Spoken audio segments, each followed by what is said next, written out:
So the first question is, can you tell us a bit about your movie, like for someone who haven't seen it yet? So for someone who wants to see it, what can you say about it, like a short summary? Short summary.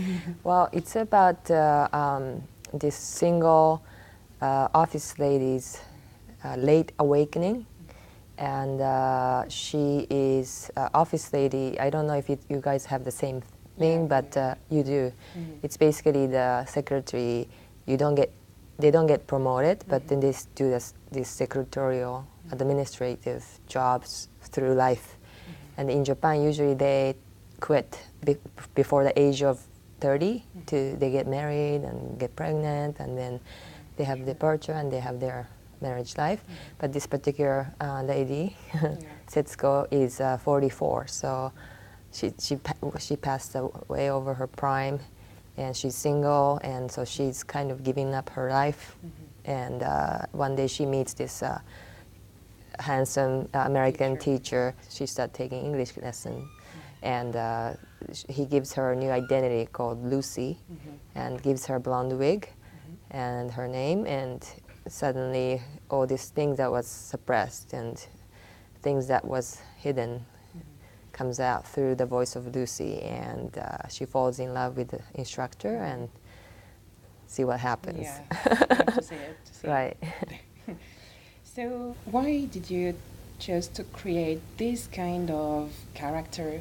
She is a kind of, we can say like anti-hero, like she's not the typical hero that we can see in the movie usually. So why did you decide to create this kind of character for the movie? I think I was always drawn to, first of all, some people like so-called underdogs. I always are interested, or people who are very quiet, because those are the ones that very interesting, have more things to say, you know. And also this something that kind of was always back of my mind. It was like something that resonated in me as a filmmaker. Was about, the question was like, you know, find someone that you don't like in your life, and then you know, make that person as a protagonist in the film. And then this person is not necessarily that, I mean, that Setsuko is not necessarily that character, but something about picking something that you feel like you can't relate.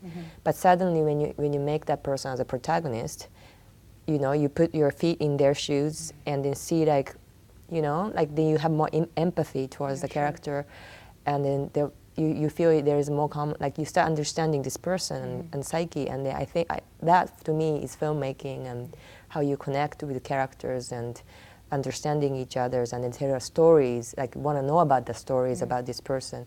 So so that's why I think I chose this character. Yeah. So do you think that learning a new language or discovering new things, traveling, can change your life, or can change you, like your personality, or because you meet new people, or you make your own life actually? So do you think that it can change you, like traveling, or?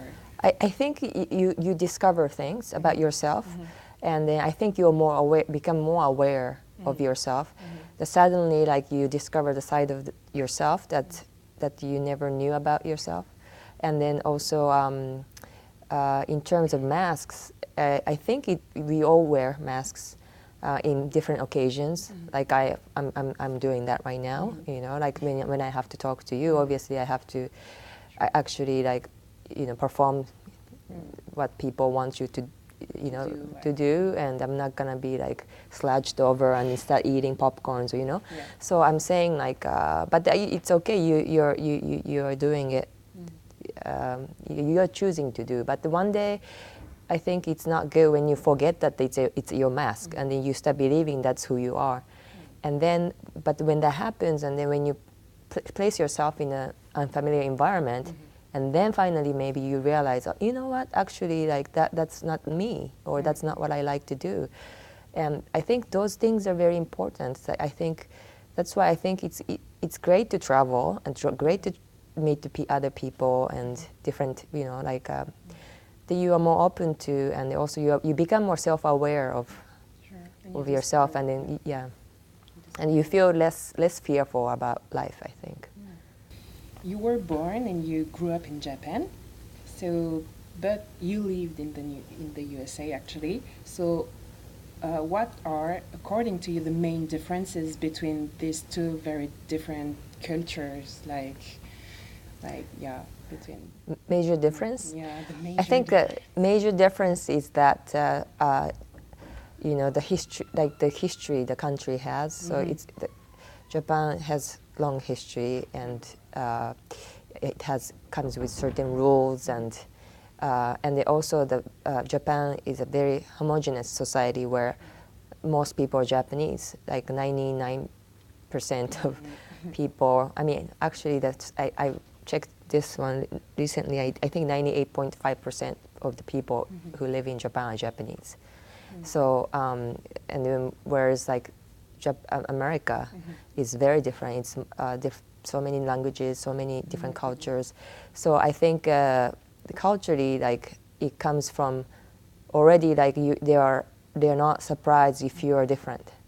They don't expect you to be certain way in a way mostly, and also more diverse.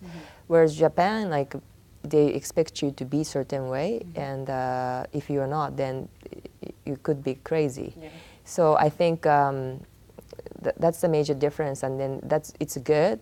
Sometimes it's comforting that you don't need to explain many things, and the things are, working harmoniously, and then people don't have to ask many questions. But in America, it's like everything about questions. What's your name? Where are you from?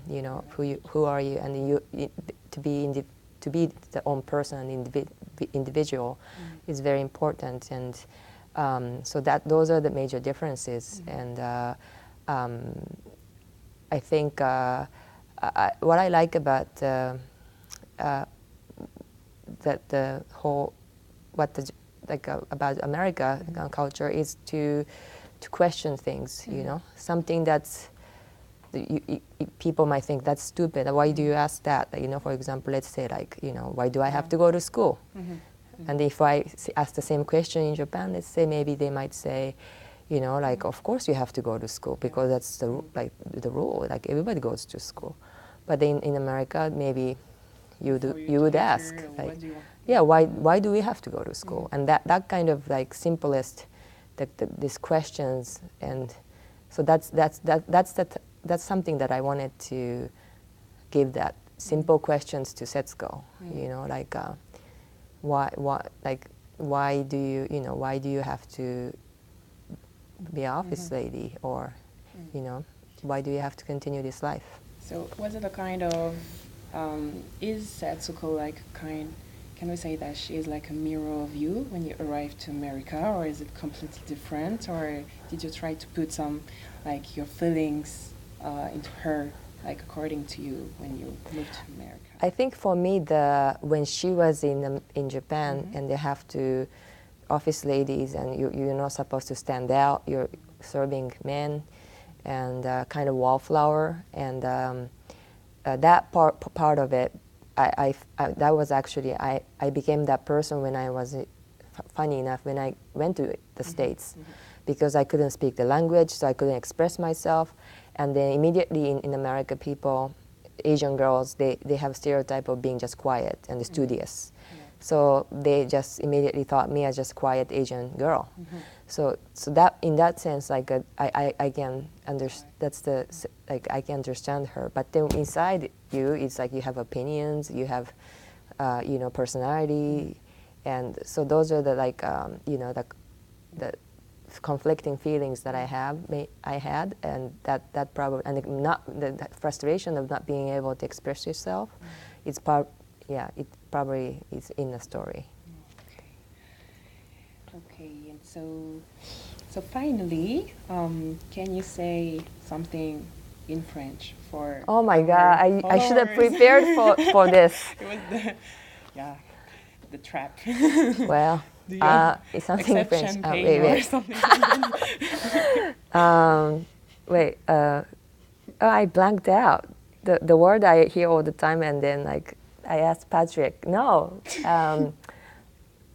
No, I hear all the time, and then What, like in English? What no, is okay, D'accord? d'accord. I hear that all the time. D'accord, d'accord, d'accord. D'accord. Okay, so that's the new word I learned. Oh, D'accord. do you know how to say, for example, hello? Bonjour. Yeah. Yeah, oui. Oui. And how are you? Comment allez-vous? You can speak French perfectly. Okay. Thank you so much for Thank you. this few minutes of interview. It was All right, merci so, beaucoup. Yeah, merci. It was so interesting. So, arigatou gozaimasu. ありがとうございます。Thank you. Thank Thank you.